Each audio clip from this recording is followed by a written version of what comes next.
Hey, what's up, guys? I'm Stan Medina. Today, I want to bring you out 4 tips that are it'll really improve your business. It'll improve your personal life, and it's something that I went through. So I have experience from this. I'm not just speaking because I read a book and I'm like, oh, I need to share this stuff. I'm speaking because I actually went through this stuff.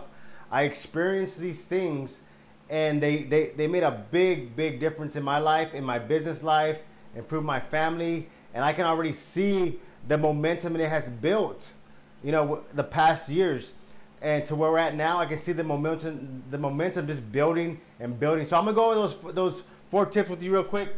So if you have a body shop, if you're a body shop owner, if you have a mechanic shop, these principles will apply like in pretty much any business if it's been established for a while, and you're just really trying to take it to the next level. You're like, man, you know what? I feel like the business is dying down.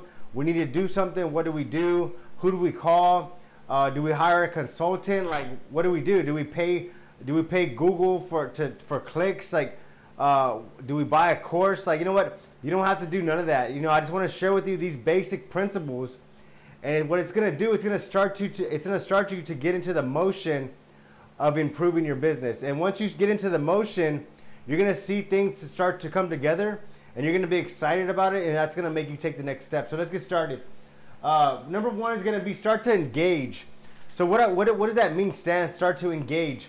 Well, start to engage within your local community. That can be like the Rotary Club. That can be the Chamber of Commerce. Start engaging with Yelp. Yelp is free. Google Maps is free. You don't have to pay for that stuff. All you got to do is go in there. I believe you go to Google Business. You verify your business. Now it's active. So now you have an online presence, and all that is free. Okay. Maybe check on your Facebook. Start to engage. Those platforms. Lunch mixers. I know a lot of guys go to lunch. Why not go to a lunch mixer? And what if you say, oh, Stan, you know what? Where I live, dude, nobody does that. Nobody has a lunch mixer. Nobody wants to do that. Why don't you host an event? Why don't you host a lunch event? A business networking event, and just have different businesses come out. They exchange cards, and what's going to happen is you're going to start to build relationship with these other business owners, and it's going to start to create connections, and you're going to start to exchange ideas. Hey, you know what? Yeah, my business has been open for 10 years, but I really want to do something different. Well, this is what we did, and it worked for us. So it's gonna open you up. And it's gonna get you connected with your community and other business owners, and you're gonna meet new people. So that's what it is. You got to meet new people. And so if you go to a Rotary event, if you go to the Chamber, any nonprofit organization, I know there's the Blood Center, there's CASA, there's a whole bunch of nonprofits in your area.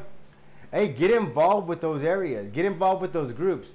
Become a member. If they have a position for a board member, if you want vice president, secretary, accountant, bookkeeper, member services, get active with that. Get active in that group, because when they see you engage in that group, they're gonna know what kind of person you are, and they're gonna say, oh, you know what, he's in my organization. I'm gonna do business with him. Or they're gonna start referring people to your business because they know you from that organization. Don't expect to go to a nonprofit event like an organization, and maybe you go once a month. You're kind of hit or miss. You're not consistent.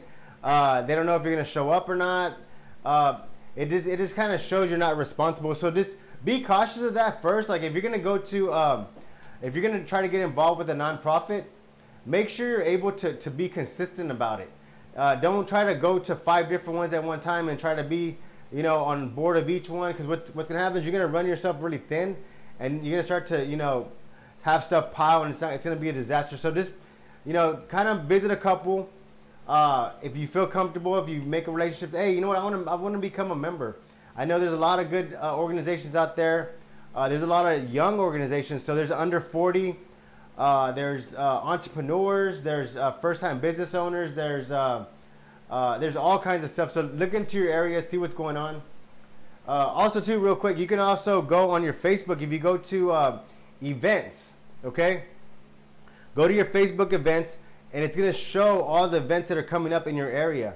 So those are going to be mixer events, blood drives, go check it out. Just see what it's about. And so another thing too, dress the part. Show up to those events with a nice shirt. Maybe maybe make a couple of shirts with your business embroidered here, your name, or maybe get a badge.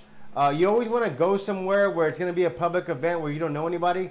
You always want to have a badge, just saying your name and where you're from, because when people go up to you, they know exactly where you're from. Or if they're looking for another shop, if they're looking for a body shop and they see your tag, they're like, hey, you know what? Matter of fact, we were just looking for a body shop. It's weird how I ran into you, you know. And you can say, oh my God, it's you know, it's magnetic forces, and you know, you can say all that stuff, you know. So dress the part, okay. Number 2 is going to be reinvent yourself. What does that mean, reinvent yourself, Stan? I don't understand.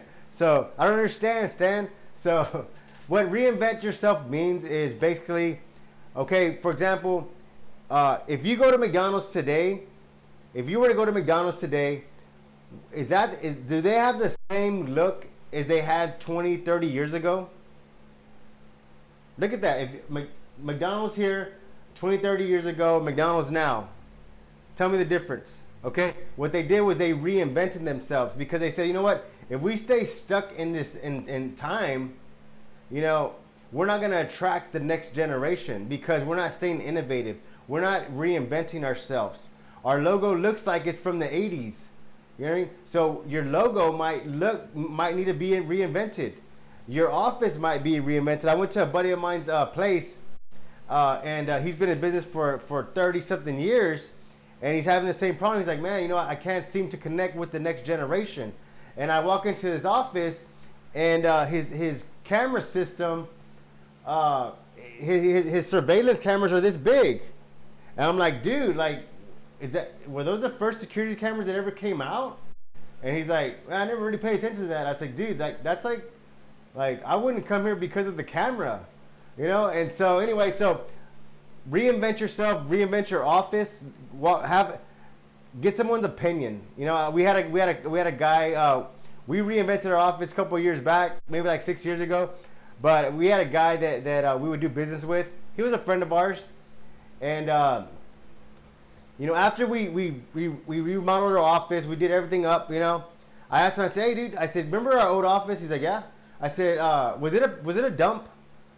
And he's like, yeah, pretty much. I was like, dude, how come you never told me anything? He's like, I don't know, I felt bad. I was like, dude, no, you should have told me like 10 years ago that our office was outdated. How come you didn't? He's like, I never thought about it. So ask someone's opinion, someone that visits your office, someone that maybe a younger generation, someone that you know that's younger. Say, hey, I want you to go to my office and tell me everything that's wrong with it. Tell me everything that looks outdated. Tell me everything that doesn't look cool. You know, have them come in. They're gonna be like, man, you know, like you have this coffee table. That thing's got to go. You know, you have magazines there that they're just, nobody likes those magazines. You know, so get those opinions, and that's gonna help you reinvent yourself. Also, too, if you don't have your sign, you might want to reinvent your sign. If you have if your sign's not working, hey, spend a little bit of money. I know nowadays you can buy some nice banners. You can buy some nice cardboard signs. I know what we did when we started off. We reinvented ourselves, you know. And what we did was we got this huge printed banner. It was huge, and we put it on the front of the sign. Bam, we're here, baby. New business, new invention. It's the new guys in town.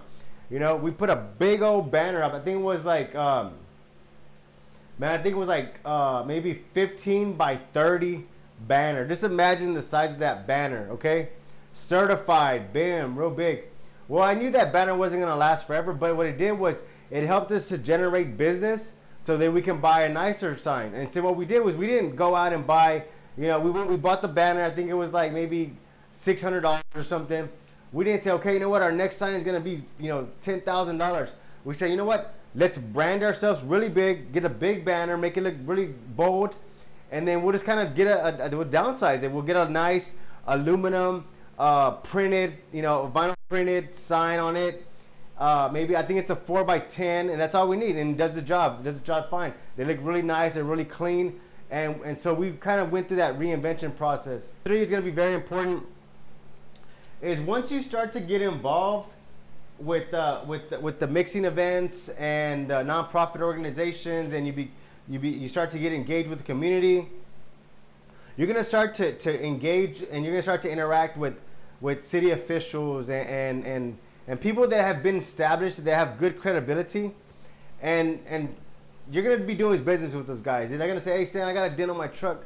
Can you fix it up? I got a dent on my car. My wife, sideswiped the fence. Do you think you can check it out? Yeah, bring it by the shop. We'll buff it out."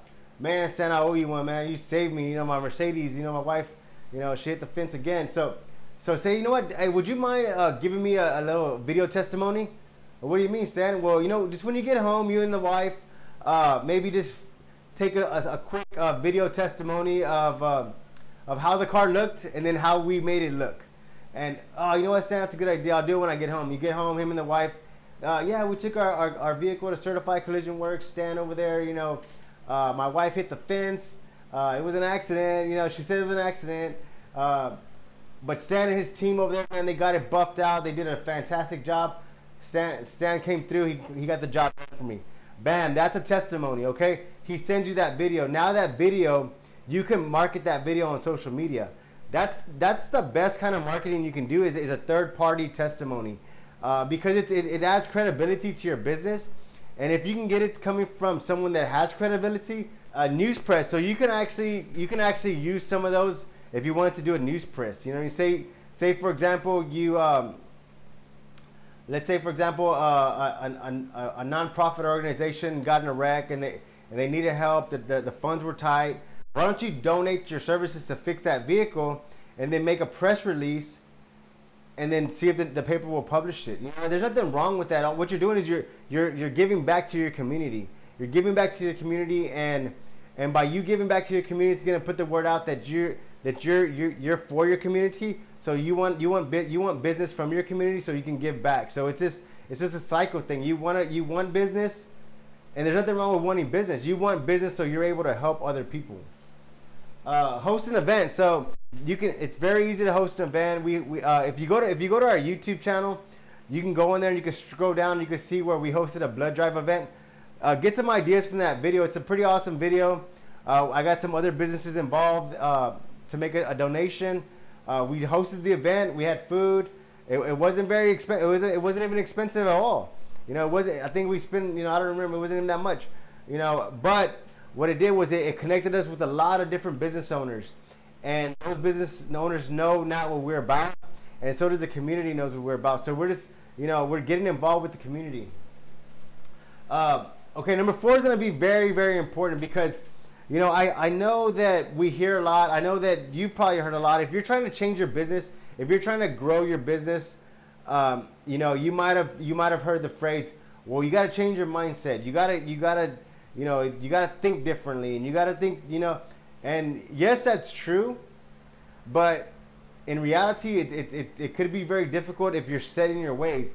For example, I can give you an example, like to form a habit, to form an actual habit, it takes 69 days, okay? 69 days, 66 days, somewhere on there, 66 to 69 days to form a habit, okay? It takes 1 week to lose. You can lose a habit in 1 week. So if you have a good eating habit going on, but then you spend a week just binging and just being lazy, you can lose the momentum that you built.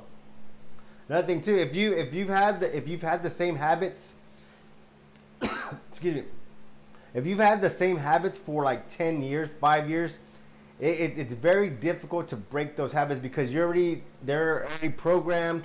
You're already doing the same stuff. So this tip number 4 is going to help you start to form new habits.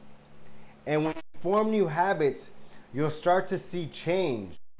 When you start to see change, then it might take you a little longer than this, but it might trigger you to say, you know what, maybe I should check out this change of mind thing. Maybe I should start educating myself. Maybe I need to learn more about business. Maybe I need to seek out a mentor. Maybe I need to take some bigger steps to find out the other information that I need to take my business to the next level. So number 4 is going to be accountability.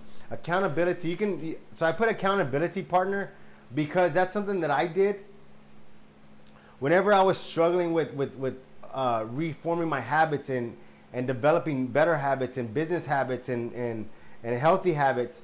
I had mentors.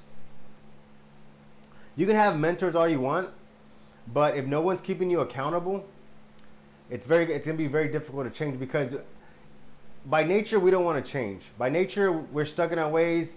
We believe what we want to believe, so it's very hard to change that. So by you saying, you know what, I'm gonna get an accountability partner, okay? An accountability partner is gonna hold you accountable for what you say you're gonna do. So if you say, you know what, say Tom, they say Tom's your accountability partner. Hey Tom, you know what, man, my health is really deteriorating.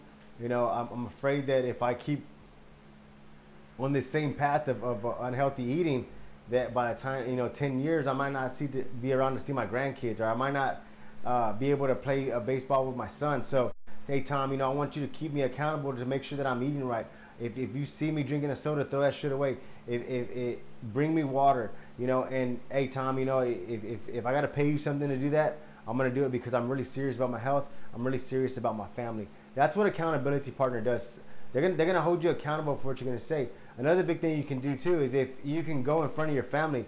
As men, we have a lot of pride. I gotta admit, we have a lot of pride, and sometimes we have to get in front of our families, our own families, our children, our wife, our moms, or whoever, and we gotta say what we're gonna want to achieve. Okay, you know what, family, I brought you today to a meeting because I want y'all to keep me accountable, because my health is bad. I have a habit of smoking. I know I've started drinking more and more and more, but I want y'all to start to keep me accountable to make sure that I can make these changes. Please help me. And by you asking that, they're gonna be so relieved, because now you're asking for their feedback. Now you're asking for help, and I guarantee you ask someone for help like that, they're gonna make sure they're gonna be there to push you up and build you up. So you can have another employee, if you have a coworker, someone you work with, say, hey, I want you to hold me accountable. And so your accountability partners are going to vary. So for example, if you have someone at work that says, hey, you know what, we got to make sure that make sure I don't eat bad when I go to lunch. Okay, that's going to be like your lunch partner. He's holding you accountability for he's holding you accountable for what you eat during lunch. That same partner is not going to keep you accountable for making sure you save money, or making sure that you spend time with your wife. So you're gonna have to find different accountability partners for different areas of your life. So you can't just have one to handle everything. There's gonna be one for business, one for family, one for spiritual, one for health. So all financial, all these different areas, you're gonna have to find an accountability partner. And think about this. So the harder the change, the harder it's going to be to find an accountability partner just to do it. So I know whenever we reinvented the shop and I had these big visions, I didn't know where to start.